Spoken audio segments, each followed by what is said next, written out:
people the difference between professional wrestling and the WWE. Well, Vince is just he's there for entertainment. He from the get go. He was stressing that we're not real. We're giving you all this strictly as an entertainment value. Yeah. Back in the day, we pushed professional wrestling being real, and it worked back then. It did. That day's come and gone, but still, even today, you can look back and there's a big difference. Professional wrestling is more about storytelling. Today, it's about popping those crowds, and keeping your viewership up. Which, as much as I like the Cesaro Gulak match, I know why they put it on the pre-show, because most people are not going to stay invested in a match like that very long. So it was kind of a throwaway match to them, but it was also kind of saying, "Hey, look, we can still do this stuff too if we want to." But and I say this, and I hurt my own feelings when I say it, but if what we did still drew, we'd still be doing it. The world changed. As much as I hate it, the world changes and tastes change, and you can sit and watch old tapes and be satisfied, or you can watch some of the new stuff and find stuff you like there, and I choose to do that. I agree with that. WWE, I think the way I always looked at it was that professional wrestling had believability to it. Yeah. And WWE has no believability to it. You're not even supposed to believe what they're doing. And I think that the territories made you believe it. When the bookers sat down and they came up with an angle and they came up with something for people to watch, what they would essence do and said, listen, we have to believe, the people have to believe it has to make sense. Now, I will tell you that when the late 80s come along, even the wrestling companies themselves, the professional wrestling companies, the National Wrestling Alliance, and a bunch of wrestling companies, they did start going out in left field sometime where the believability was gone. So they even started it. It really, the believability came in the 70s. If you watch wrestling in the 70s, everything they did was believable. And then you get into the 80s, the late 80s, stuff started becoming, even in professional wrestling, became not that believable. And I think still today, though, you can make people invest into the progress in the program. And I believe they can still believe while they're watching it. Now, that doesn't mean they're going to believe it when they leave. But maybe you can make them believe. And I don't even think WWE even does that. I don't think they want you to believe that anything they're doing is real. Kevin Tubb says wrestling was entertaining, sports entertainment, not so much. I think it's the way you have to look at it. I'll tell you what Jack told me one time, and he was the one that said this to me. He said, you need to watch the WWE, but don't watch it like it's professional wrestling. Be entertained by what they're giving you. And I think after he told me that, I think I looked at it and said, okay, let me watch it and just be entertained by it. Because what happens, I think, and Jack, you probably know this more than anyone. When you're in the wrestling business, you watch the wrestling and you go, oh, this would be better if I did it this way.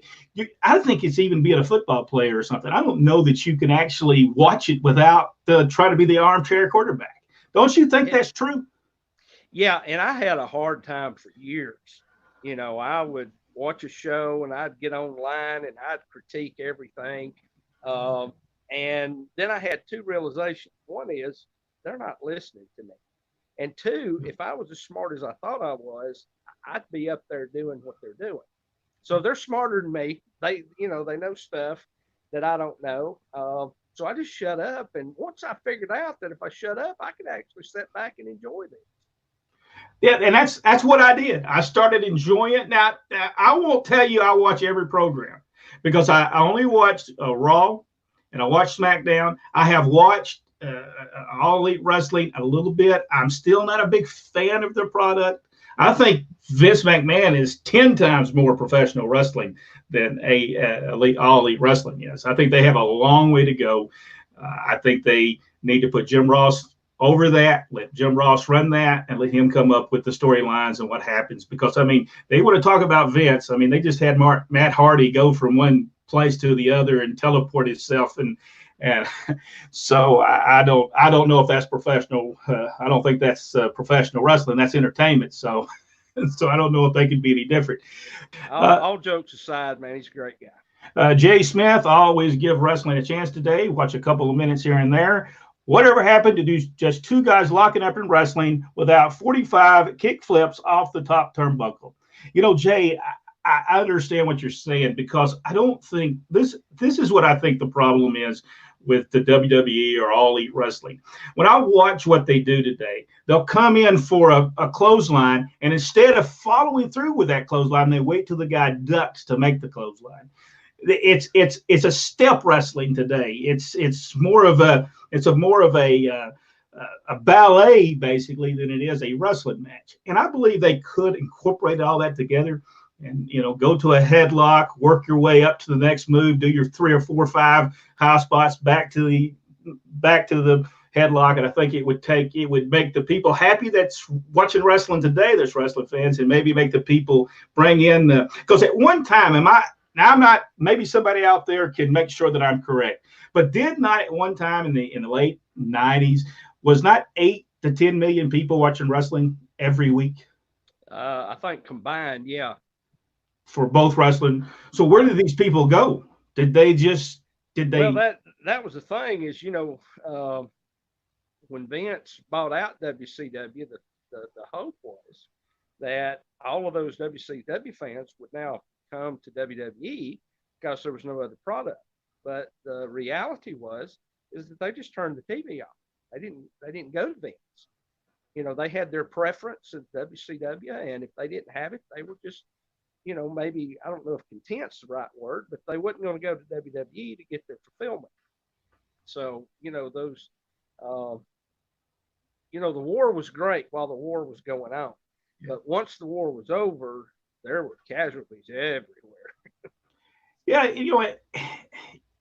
when I look at WCW, they made a lot of mistakes. One of the mistakes they made was they brought Eric Bischoff in, and I think at the beginning, Eric Bischoff was really good. I mean, he got rid of everybody. We were there at the time in the developmental, taking care of the developmental towns. I mean, he cut that thing out right. I mean, the moment he got there, the moment he took over, he cut the developmental towns out. But I think he came in with a great idea. He just had one idea. That was it. Yeah, I agree with that. He had the NWO. He never had nothing to back it up with because